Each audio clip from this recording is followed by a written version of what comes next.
अस्सलाम वालेकुम। सत श्री अकाल और देवों के देव महादेव एपिसोड है 201। पार्ट 1 है, लाइक शेयर सब्सक्राइब कर दें। स्ट्रेट चलते हैं वीडियो की तरफ। मेरा नाम है मलिक सकलानी पाल और मेरे साथ हैं Rana Mohammad Ali, Mohammad Sameer Khokhar. So guys let's start.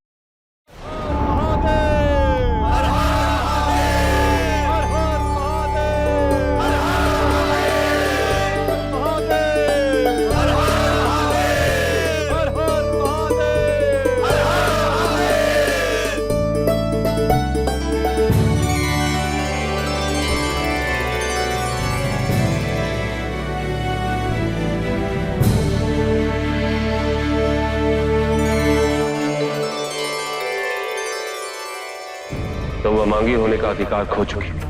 आज से तुम्हारा स्थान मेरी बाईं ओर नहीं।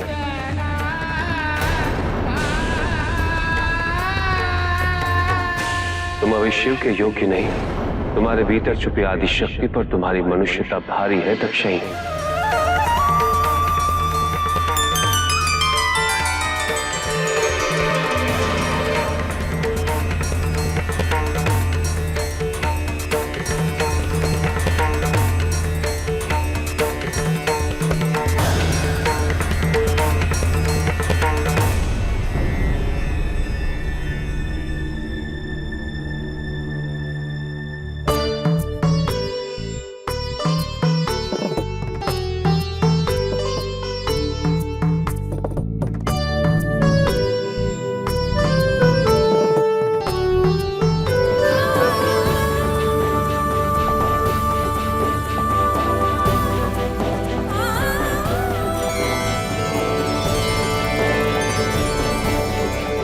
पार्वती, आज मैं तुम्हें अपनी वमांगी के रूप में स्वीकार करता हूं।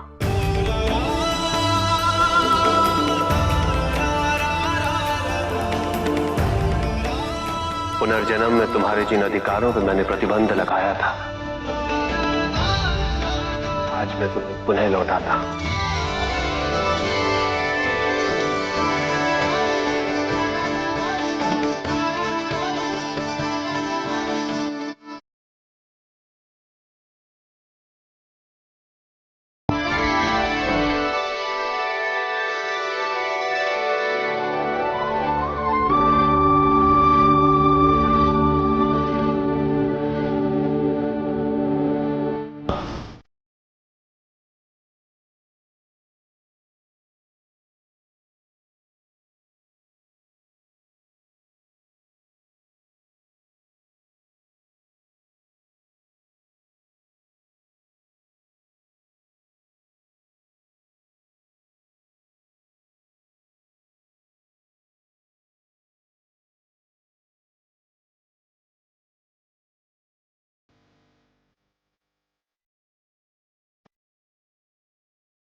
महादेव,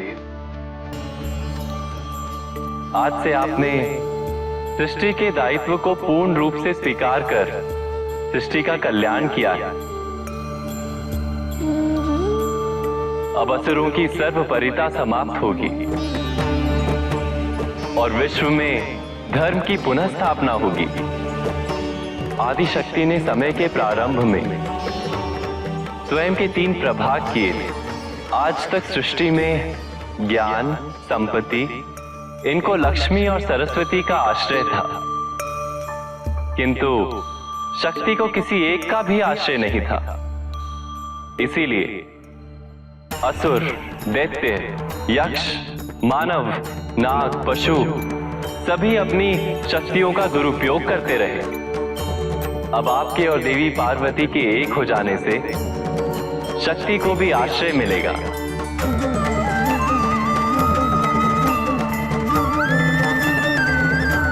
और शक्ति का दुरुपयोग करने वालों का विनाश होगा। ठीक वैसे ही जैसे अयोग्य रीति से संपत्ति संग्रह करने वालों को दंड मिलता है और अयोग्य प्रकार से ज्ञान का प्रयोग करने वाले ब्रह्म रक्ष की योनि में उत्पन्न होते हैं। शिव अपनी संतति को जगत कल्याण का मंत्र सिखाएंगे और देवी पार्वती संतति को पुरुषार्थ, सहनशीलता और वीरता से भरेंगी। महादेव, आज से ये त्रिमूर्ति पुनः संपूर्ण हो गई है। हर हर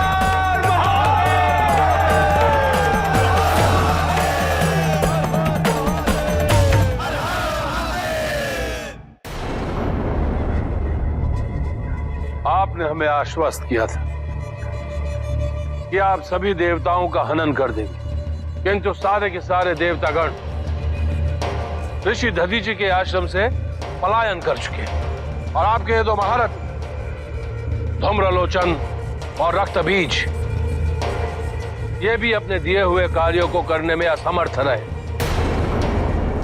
आपने तो हमें यह भी वचन दिया था कि आप किसी भी मूल्य पर शिव और पार्वती का मिलन नहीं होने देंगे, परंतु हमें यह सूचना प्राप्त हुई है कि वे दोनों तो पहले ही कैलाश पहुंच चुके हैं। शांत शांत असुराज शांत। हमें अपना वचन निभाना पूर्णतः आता है। महाराज का कथन पूर्णतः सत्य है। इस समय सारे देवगण क्षीर सागर में आश्रित है। रक्तबीज वही उनकी प्रतीक्षा कर रहा है। वो जब वहां से बाहर आएंगे वो उनका सर्वनाश कर देगा।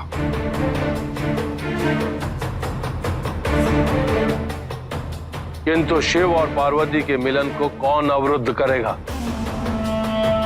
हमारे किसी भी असुरों में इतनी क्षमता नहीं है कि वो कैलाश के भीतर जाकर अतिक्रमण कर सके।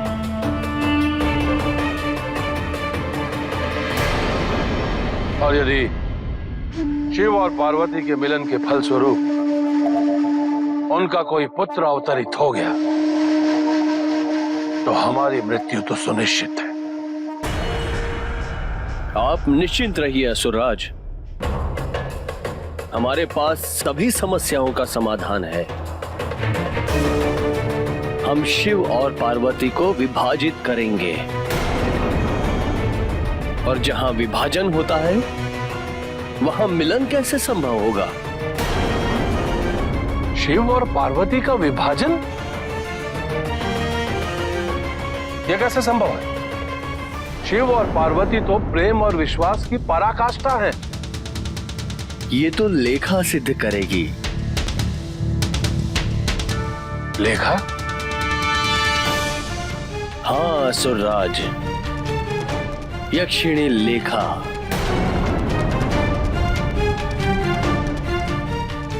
हमारा सबसे प्रभावशाली अस्त्र, जिसकी शक्ति के सामने आज तक कोई नहीं बच पाया है। हम इस लेखा से मिलना चाहेंगे।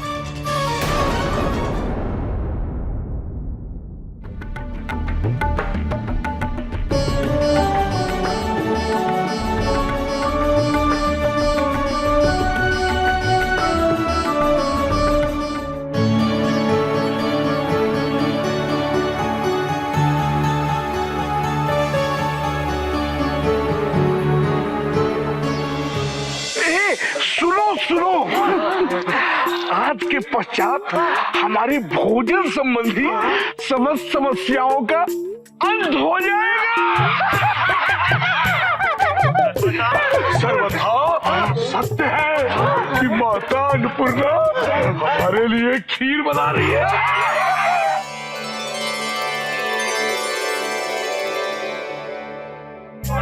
अपना जानते हो किसका? तो तूरा का।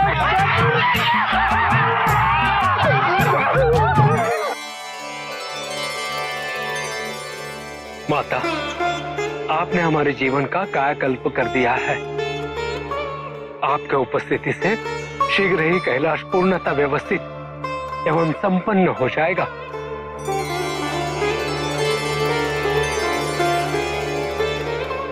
जाओ नंदी, जाके सारे शिवगणों भोजन हेतु आमंत्रित करो। जी माता।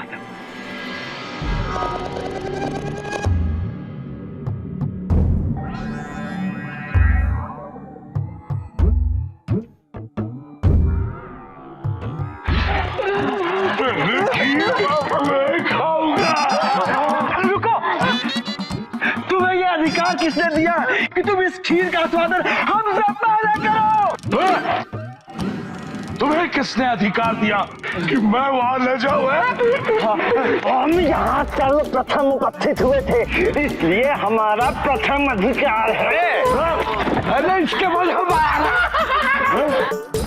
ये किसने कैलाश पर नियम बनाया कि जो सर्वप्रथम पहुंचेगा वही भोजन करेगा?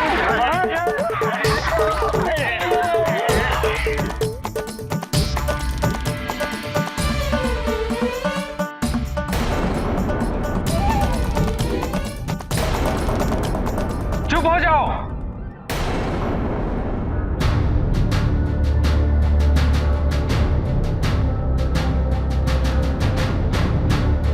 जी बिल्कुल जी, यहाँ पे विष्णु जी जो हैं वो सारी चीजें बता रही हैं शिव जी को कि उन्होंने कौन कौन से कार्य करने हैं, और जो माता पार्वती जी जो हैं उनको आदि शक्ति का वो रूप भी दिलवाना है, और उसके बाद जाके वो सारे मामलात मुकम्मल हो जाएंगे।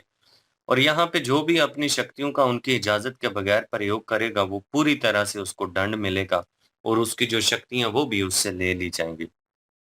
दूसरी साइड पर तारकासुर जो है वो अपनी योजना बना रहा है शुंभ और नशुंभ के साथ मिलकर माता पार्वती जी का किसी न किसी तरीके जो है वो शिव जी से अलग करने का एक प्रयास है उसका, वो करना चाहता है। और यहाँ पे शुंभ और नशुंभ जो है वो उसको मशवरा दे रही हैं कि हम उनको अलग कर सकते हैं, लेकिन यहाँ पे तारकासुर कह रहा है कि वो तो प्रेम का एक ही कह लें कि फूल हैं, वो दो शरीर हैं, लेकिन उनकी जो आत्मा है वो एक है, वो दोनों एक दूसरे के साथ जुड़े हुए हैं, हम उनको अलग कैसे कर सकते हैं।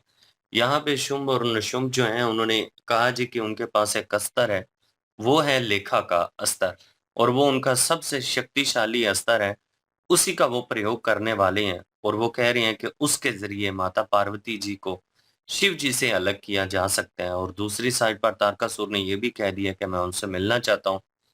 अब यहाँ पे खीर जो है वो तो पार्वती माता जो है उन्होंने बना दी है इनके लिए, लेकिन प्रेत जो है उनको अभी वो डिसिप्लिन वो नज्म जबत नहीं पता, क्योंकि वो तो बेचारे शिव जी ने उनको आजाद ही रखा हुआ है, बस खाना बन रहा है सब खा रहे हैं, कोई बैठना नहीं है, कोई कुछ नहीं है।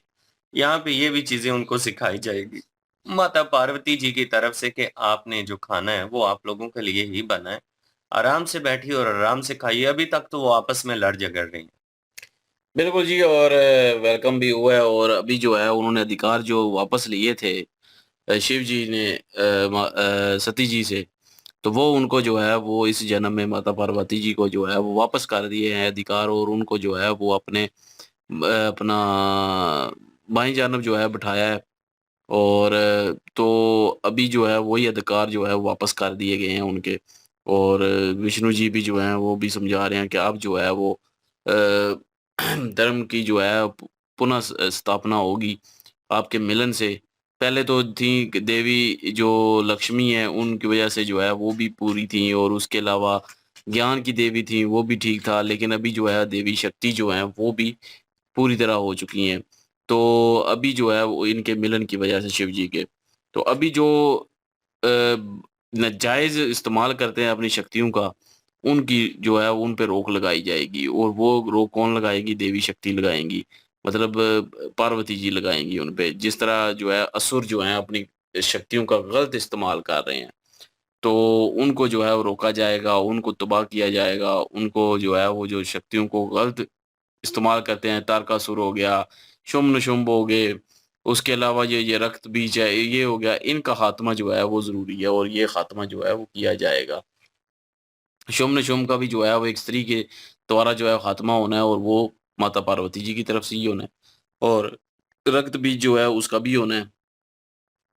तो वो तो देखेंगे कैसे उनका जो है वो खात्मा किया जाता है, और अपना पार्वती जी की तरफ से, आदिशक्ति की तरफ से। तो लेकिन ये है कि अभी उनका स्वागत हुआ है, उनको जो है वो अभी वो खीर भी बना रही हैं सबके लिए, और खीर जो है वो बना भी ली है, और उसके बाद जो जितने प्रेत गुण है वो बेचारे भूखे ही रहते हैं। वो जो है वो खाने पे टूट पड़ने की कोशिश कर रहे हैं, और लेकिन वो कह रहे हैं कि पहले मैं जाऊँगा, सारे कह रहे हैं पहले मैं जाऊँगा, और एक दूसरे को ही रोक रहे हैं उधर। तो अभी जो है वो नंदी महाराज आ गए और उन्होंने डाँटा है उनको, और वो सारे चुप कर गए हैं।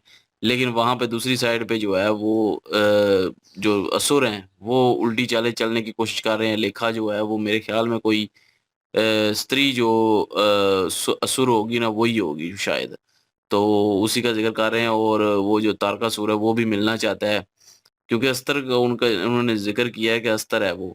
तो हो सकता है कि वो कोई स्त्री हो तो वो मतलब कि उसको अपने हथियार के तौर पे यूज़ करते हों। तो या कोई वाक़ई कोई हथियार दूसरा हो सकता है। तो ये तो अभी जो है वो मुझे भी समझ नहीं आई। लेकिन वो तो चलें ख़ैर पता चलेगा, लेकिन वो बना रहे हैं कि जी शिव जी और पार्वती जी के विभाजन के जो है वो प्लान बना रहे हैं कि इनको अलग किया जाए। अगर अलग होंगे तो अब जो है वो अटैक करना आसान हो जाएगा। लेकिन अब माता पार्वती जी और शिव जी कैसे अलग होते हैं, होते भी हैं उनसे कि नहीं होते लेखा से, तो वो देखना पड़ेगा अभी आगे। बिल्कुल जी। और जिसका ज़िक्र किया जा रहा था असुरों की तरफ से कि शोमनाशुभ की तरफ से कि हम अलग करने की कोशिश करेंगे, मतलब फूट डालने की कोशिश करेंगे। अगर नाराज़गी चल रही होगी तो मिलन कैसे होगा? तो बात उनकी भी ठीक है, और मेरे ख़्याल में जो हथियार की बात कर रहे हैं वो फीमेल ही होगी, स्त्री ही होगी, और उसको यूज़ किया जाएगा फूट डालने के लिए। तो भी हो सकता है उसके पास कुछ ऐसी शक्तियाँ हों, लेकिन आगे शिव जी और पार्वती जी हैं, तो ये कैसे उस प्लान को इम्प्लीमेंट करेंगे वो देखने लायक होगा। और दूसरी तरफ जो है उन्हें ताने भी मारे जा रहे हैं तारकासुर की तरफ से कि काम जो दिया था वो मुकम्मल नहीं हुआ, और तुमने बड़े कॉन्फिडेंस के साथ बोला था, और सारी चीज़ें उन्हें, तो उन्होंने कहा कि अभी भी काम हमारा मुकम्मल जो है वो नहीं हुआ, अभी भी रब भी जो है वो वेट कर रहा है वहाँ पे कैलाश के नज़दीक, कि वो कब जो है देव वहाँ से निकलेंगे और उनके ऊपर वो प्रहार करेगा और उनको मार दिया जाएगा। और जो नशुम्ब मेरे हाल में वो कह रहा है तारकासुर को कि जो हम वचन लेते हैं, मतलब जो वादा करते हैं वो पूरा करते हैं। ऐसा कभी नहीं हो सकता कि हम उसको भूल जाएँ। तो मुझे कहीं न कहीं लग रहा था कि ये दोनों अब जो है अटैक करेंगे, लेकिन वो एक स्त्री जो है या अस्तर है उसको भेजना जा रहे हैं कि वो जो है उसके थ्रू हम वोट डालने की कोशिश करेंगे। तारकासुर को अपना वही डर लगा हुआ है कि उनकी संतान आ गई, उनका मिलन हो गया तो वो मेरे लिए खतरा होगा। हालाँकि उनके गुरु जो हैं, उन्होंने बता भी दिया था शुक्राचार्य जी ने कि क्योंकि उनकी संतान नहीं हो सकती, उनको श्रापित किया गया था। तो वो भी सिचुएशन चल रही है। लेकिन ये है कि अभी फिर तारकासुर को जो है वो चुल मची हुई है। मेरे ख़्याल में लास्ट टाइम उसका आ चुका है। तो बाकी कैलाश पे रौनकें लगी हुई हैं और खाने बन रहे हैं, खीर बन रही है। तो उन्होंने ठीक कहा है जो दोनों प्रेत हैं कि हमारी तो मौज होगी, हमें ये मसला तो हल हो गया हमेशा के लिए कि क्या खाएँगे, खाने को क्या है, और अब तो खाने में बहुत कुछ मिलेगा। बहरहाल खीर उन्होंने रखी है अभी, वो जिस तरह झपटे हैं और जिस तरह उन्होंने शोर-गुल किया है, नंदी महाराज से डरते हैं। उन्होंने एक आवाज़ मारी है तो बिल्कुल डिसिप्लिन में हो गए हैं, सर नीचे कर लिया है। तो मैं भी अभी मेरे ख़्याल में पार्वती जी जो हैं उनको जो है डिसिप्लिन सिखाएँगे, किस तरह बैठना है, खाना है। तो ये भी एक अच्छी चीज़ होगी। लेट्स सी, देखते हैं नेक्स्ट पार्ट में क्या सिचुएशन होती है। तो लाइक, शेयर, सब्सक्राइब कर दीजिएगा।